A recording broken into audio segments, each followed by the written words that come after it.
జై సద్గురు ప్రభు మహారాజ్కి, శ్రీకృష్ణ పరమాత్మకు, శివరామ దీక్షతులకు, శేషాచలార్యులకు, అంకమార్యులకు, పాపయ్యార్యులకు, జీవనార్యులకు, బసవార్యులకు, సమస్త భక్తి మండలికి సద్గురువే నమః. గురు బ్రహ్మ గురు విష్ణు గురుదేవో మహేశ్వర, గురు సాక్షాత్ పరబ్రహ్మ తస్మై శ్రీ గురవే నమః. అఖండమండలాకారం వ్యాప్తం వేన చరాచరం తత్పదం దర్శితం వేన తస్మై శ్రీ గురవే నమః. ఇక్కడ ఆదిష్టాన చైతన్యమైనటువంటి ఎల్లయ్య స్వామి పాదపద్మములకు నమస్కారం చేసుకుంటూ, అలాగే కృష్ణమూర్తి అధ్యక్షుల వారి పాదపద్మములకు నమస్కారం చేసుకుంటూ, అలాగే ఆత్మ స్వరూపము వెలుగొందుతున్న, అందరి హృదయాల్లో వెలుగొందుతున్నటువంటి ఆత్మీయులందరికీ కూడా, గురువులకు, శిష్యులకు, ప్రేక్షకులకు అందరికీ నమస్కారం చేసుకుంటూ, మరి నాకు ఇచ్చిన టైంని సద్వినియోగం చేసుకుంటాను. ఇప్పటి వరకు కూడా ఎంతోమంది గురువులైతేనేమి, వారందరూ కూడా 84 లక్షల జీవరాశుల్లో మానవ జన్మే గొప్పది, మానవ జన్మ కన్నా గొప్పదైనటువంటిది లేదు అని చెప్పుకుంటూ వచ్చారు. మరి అట్టి మానవ జన్మని మనము సార్థకం చేసుకోలేక పరిపరి విధాలుగా అనేకమైనటువంటి సంసార వ్యామోహంలో పడి, భార్య బిడ్డలు శాశ్వతం అనుకొని, ఈ బంధమే ఇదే మోహంలో పడిపోయి ఉన్నాము. కాబట్టి అట్టి విషయము తెలుసుకున్నటువంటి శ్రీకృష్ణుని యొక్క భార్య రుక్మిణీదేవి కూడా, ఓ స్వామి, మరి అన్ని విధాలుగా ఆమెకి సమకూరమైనటువంటి సంసారము, మంచి చెడ్డ అన్ని భోగాలున్నా కూడా శ్రీకృష్ణ పరమాత్మని వేడుకుంటుందంట. స్వరది జీవునకు సుఖ దుఃఖములు 2 జన్మ జన్మంబుల సంభవించు, జన్మము వలననేమి సౌఖ్యంబుగనరాదు, కాన జీవుండెట్లు గాంచు ముక్తి. ఓ పరమాత్మ, ఈ 84 లక్షల జీవరాశులు ఎక్కడ పుట్టినా కూడా తల్లి గర్భము నుంచి వచ్చి రావాల్సిందే కదా. ప్రతి జీవి కూడా కష్టాలు సుఖాలు అనుభవించాల్సిందే కదా. కాబట్టి ఈ యొక్క పుట్టడము చావడము నాకు చాలా బాధగా కనపడుతుంది. మరి ఎట్లయితే మానవుడు ముక్తికి ప్రాప్తమవుతాడు అని చెప్పి అడిగింది. జన్మం వేల వచ్చెను, జన్మము తప్పించుకునేడు సాధనమిక ఈ జన్మమున కలదో లేదో, జన్మము రోచితిని ముక్తి సాధన కొరకున్. మరి పరమాత్మ, జన్మం ఎలా వచ్చింది?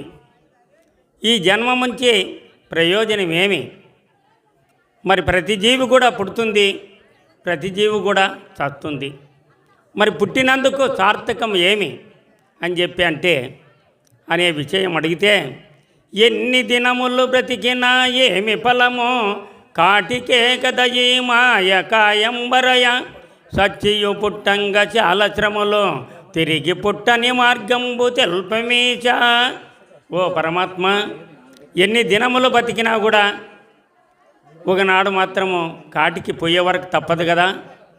సచ్చియు పుట్టంగా చాలా శ్రమలు కనపడుతున్నాయి, తిరిగి పుట్టనేటువంటి మార్గం ఏమైనా ఉంటే చెప్పయ్యా అని శ్రీకృష్ణ పరమాత్మని పదే పదేగా అడిగితే, మరి ఆయన మళ్ళా అదే ఆమె కూడా శ్రీకృష్ణ పరమాత్మని ఇది విధంగా అడుగుతుంది. వరభక్త వరభక్తలోక రక్షక, పరిపరి విధముల నిన్ను ప్రార్థన చేచెదను, మరవిని సతియని దోయక నాదు జన్మ కడు తీర్చుదగును. ఓ పరమాత్మ, వరభక్త, వరాలు ఇచ్చే దాంట్లో సామర్థ్యం కలిగినటువంటి వాడా, లోకరక్షక, ఈ లోకాన్నంతా కూడా ఎవరు ఉద్ధరిస్తుంటారు? మేము ఎప్పుడో పిల్లప్పుడు చదివినటువంటి పద్యం ఇది. ఏమని పద్యము? ఎవ్వని చే జనించో జగమెవ్వని లోపల నుండో నీనమై ఎవ్వని ఎందుడిందు పరమేశ్వరుడెవ్వడు మూల కారణంబెవ్వడు అనాది మధ్యలేడెవ్వడు సర్వము తాని అయిన వాడెవ్వడు వానినాత్మబహు ఈశ్వరనే చరణంబు వేడదన్. ఆ విధంగా లోకాన్నంతా రచన చేసేటువంటి సామర్థ్యం కలిగినటువంటి వాడా అని చెప్పి వరభక్త, లోకరక్షక, పరిపరి విధములుగా అనేక రకాలుగా నిన్ను ప్రార్థన చేస్తున్నానయ్యా. విని అంటే నా మాట విని నా భార్యే కదా అనే పెడచెవుని పెట్టుకోకుండా నాదు జన్మ కడుతీర్చవయ్యా అని చెప్పి అడుగుతుంది. అప్పుడు అంటున్నాడు శ్రీకృష్ణ పరమాత్మ, అని ఇట్లు వేడు రుక్మిణిన్ గని యా పురుషోత్తముండు కడుమోదమునన్ తనలో తాను మెచ్చుకొనుచో తన సతిమతి నరయ గోరి తానిట్లనియన్. అప్పుడు శ్రీకృష్ణ పరమాత్మ ఆ వేడుకుంటున్నటువంటి భార్యని చూసి, ఓ రుక్మిణి, నువ్వు అడిగేది చాలా చక్కదనంగా ఉంది. ఎవరు కూడా ఇంతవరకు కూడా ఇటువంటి మాటలు అడగలేదే.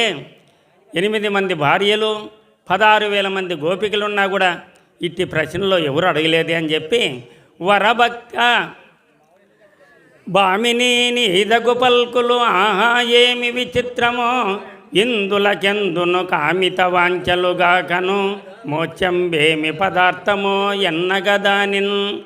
మరి నువ్వు మోత్యం అని చెప్పి అడుగుతుండవే రుక్మిణి, అదేమన్నా ఒక వస్తువా, అదేమన్నా ఒక పదార్థమా నీకు తెచ్చిచ్చేదానికి? మరి దాన్ని గురించి నువ్వు అనేక రకాలుగా అంటే ఏమని అడుగుతుంటావు?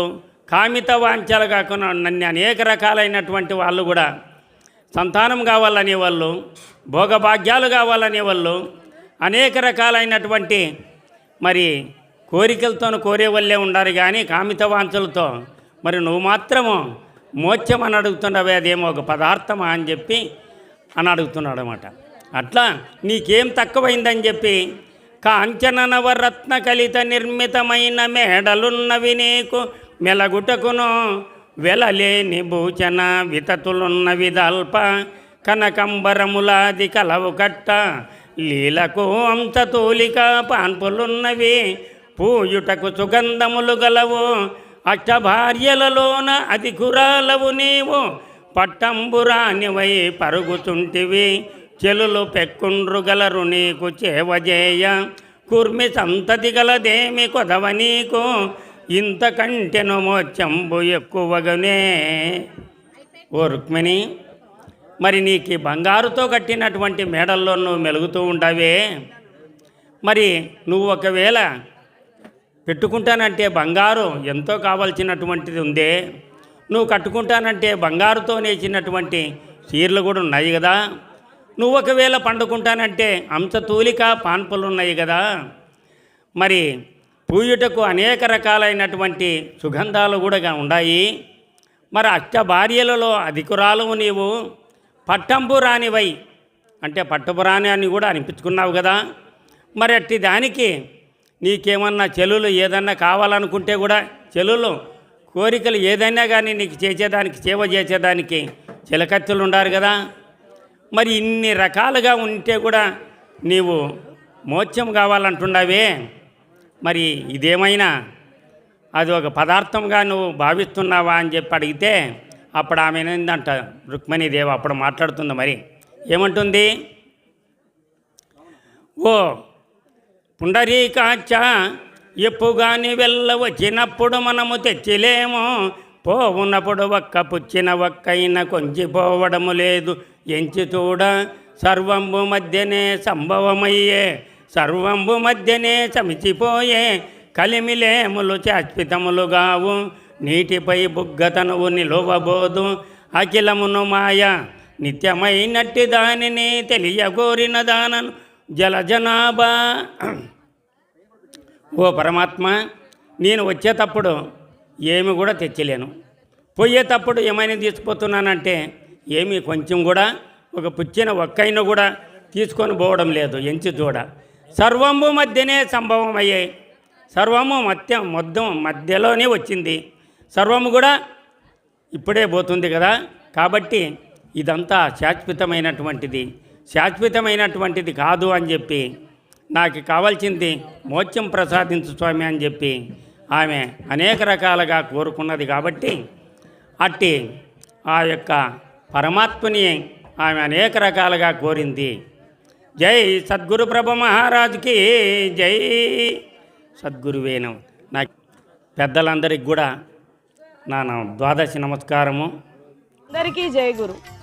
మరిన్ని ఆధ్యాత్మిక రహస్యాల కోసం అచల బోధ, ఆత్మబోధ, భగవద్గీత, అలాగే పండుగల్లో దాగిన అర్థాలు, అంతరార్థాల కోసం మరియు యోగము, ధ్యానము మొదలైన అనేక ఆధ్యాత్మిక తెలుగు ప్రవచనాల కోసం క్రింద ఉన్నటువంటి రెడ్ కలర్ సబ్స్క్రైబ్ బటన్ను క్లిక్ చేయండి. అలాగే ప్రక్కనే ఉన్నటువంటి గంట సింబల్ను నొక్కండి. అలాగే ఈ వీడియో మీకు నచ్చినట్లయితే లైక్ చేయండి మరియు షేర్ చేయండి. జై గురు.